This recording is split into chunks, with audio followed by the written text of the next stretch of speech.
Hello guys, welcome to my channel. आज हम बात करने वाले हैं इन्फ्लेशन के बारे में कि इन्फ्लेशन क्या होता है और सबसे इम्पोर्टेंट आपके पैसों पर इसका क्या इफ़ेक्ट पड़ता है। आज हम इसको एकदम सिंपल वे में समझेंगे। सबसे पहले हम इन्फ्लेशन की बात करें।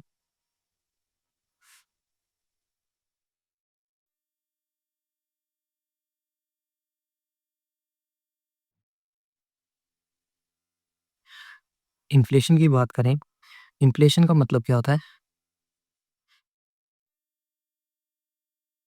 राइजिंग प्राइसेस और प्लस परचेजिंग पावर डाउन। जैसा कि आप देख रहे हो, अगर हम एक एग्जांपल की बात करें, एग्जांपल से स्टार्ट करते हैं। अगर हम 2000 में बात करें, अगर हमारे पास 100 रुपीज़ थे 2000 में और आज हम 2025 की बात कर रहे हैं, आज हमारे पास 100 रुपीज़ है। तो इन दोनों की वैल्यू में कितना डिफरेंस है? ये भी 100 रुपीज़ है, ये भी 100 रुपीज़ है। बट अगर हम आज कोई चीज़ लेने जाएँगे, जो चीज़ हमें 2000 में 100 रुपए की मिल रही थी, वो आज 2025 में हमें 100 की मिलेगी? वो नहीं मिलेगी। वो ऑलमोस्ट भी हमें 150-200 तक की मिलेगी।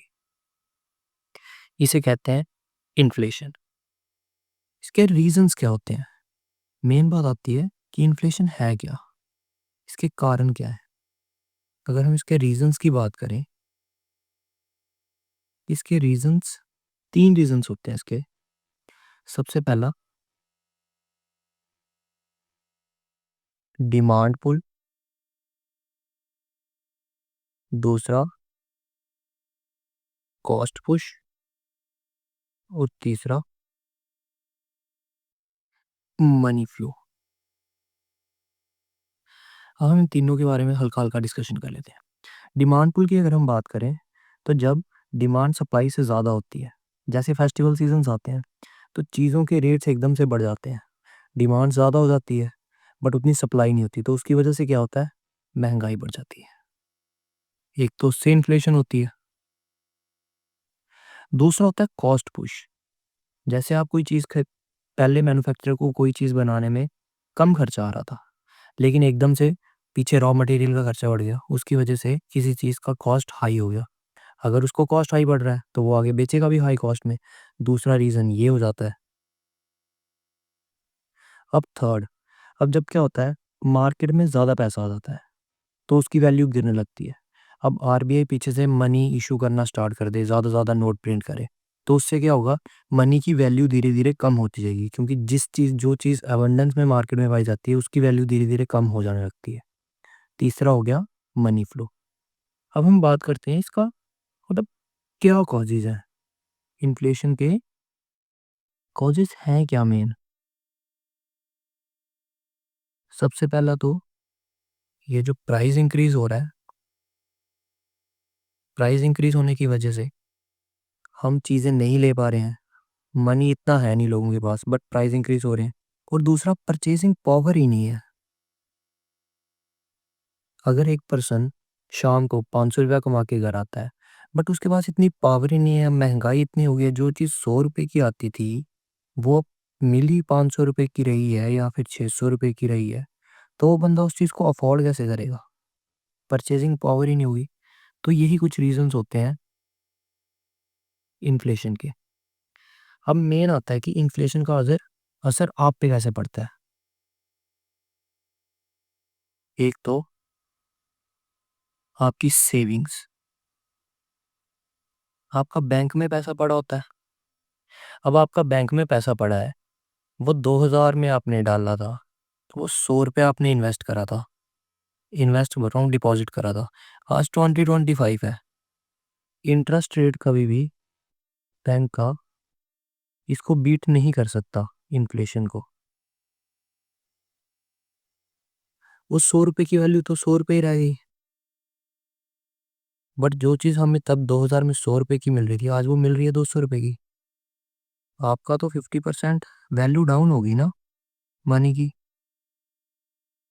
एक तो ये रीज़न आ गया, इम्पैक्ट आ गया। दूसरा आ गया, कॉस्ट ऑफ लिविंग बढ़ जाती है। अब जब हर चीज़ महंगी होने लग जाएगी, हर चीज़ के रेट इंक्रीज़ हो रहे हैं, हर चीज़ के रेट इंक्रीज़ हो रहे हैं। पहले एक रूम अगर आप रेंट पे लेते थे, वो आपको मिलता था ₹1000 का। आज वही रूम का रेट बढ़ के 2000 हो गया, बट आपकी सैलरी इतनी इंक्रीज़ नहीं हुई है। सैलरी आपकी अगर पहले 10,000 थी, अब वो 12,000 हुई है। आप देख रहे हो कि इन्फ्लेशन की वजह से रेट्स में सीधा-सीधा 100% गेन हो रहा है, बट आपकी सैलरी तो ओनली 20% बढ़ी है, तो आप इसे बीट कैसे कर सकते हो? ऐसे आपकी आपको इम्पैक्ट करती है। तीसरा आता है इन्वेस्टमेंट और एफडी पे। Investment and FD.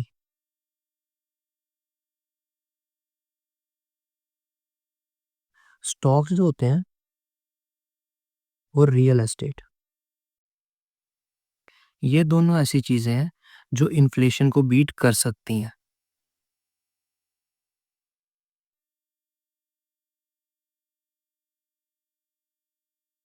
बट आप बोलो कि आपने जो पैसे एफडी में इन्वेस्ट करे हैं,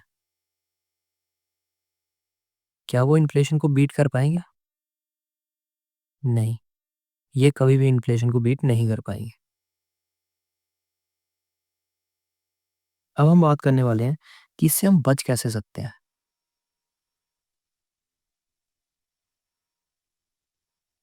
क्या सॉल्यूशंस हैं जो हम यूज़ कर सकते हैं इससे बचने के लिए? सबसे पहला, अपनी जो इन्वेस्टमेंट है, वो बैंक में ना करके स्टॉक्स में करें, म्यूचुअल फंड्स में करें। क्योंकि वहाँ अगर आप ग्रो करना स्टार्ट करोगे, वहाँ का ग्रोथ रेट बहुत ज़्यादा है, जो इन्फ्लेशन को बीट कर सकता है। हम दूसरी बात करें, कैश कम से कम रखें अपने पास। जितना कैश आप कम रख सकते हो, उतना कम रखें। क्योंकि जितना आप कैश रखोगे, उसकी वैल्यू तो बढ़ती रहनी है। इससे अच्छा आप कहीं उसको इन्वेस्ट करके रखो। कैश की बजाय कैश बस आप सिर्फ इमरजेंसी फंड के लिए, इमरजेंसी में जो पैसा चाहिए होता है, नीड पड़ती है, बस उतना ही रखें, उससे ज़्यादा ना रखें। थर्ड, अपने सोर्सेस ऑफ इनकम को बढ़ाएँ। अगर आप पहले एक सोर्स पे रिलाई कर रहे हो, तो उसको 2 या 3 या 4 सोर्सेस में कन्वर्ट करो। क्योंकि एक सोर्स के साथ आप कभी भी इन्फ्लेशन को बीट नहीं कर सकते। इसलिए साइड हसल करो, नई-नई स्किल सीखो, सब कुछ उस पे फ़ोकस करो। अगला ऑप्शन है कि आप गवर गवर्नमेंट बॉन्ड्स में इन्वेस्ट करो। ये इन्फ्लेशन के साथ एडजस्ट हो जाते हैं और इसमें कोई रिस्क भी नहीं होता, रिस्क फ्री होते हैं, क्योंकि गवर्नमेंट डायरेक्ट इश्यू करती है। एक तो ये हो गया। अब मैंने आपको बता दी इसके कॉजेज़ क्या होते हैं।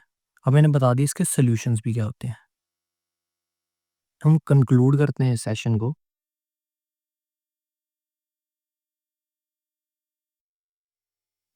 आज हमने क्या सीखा? कैसे इन्फ्लेशन हमारे पैसे को अफ़ेक्ट करती है।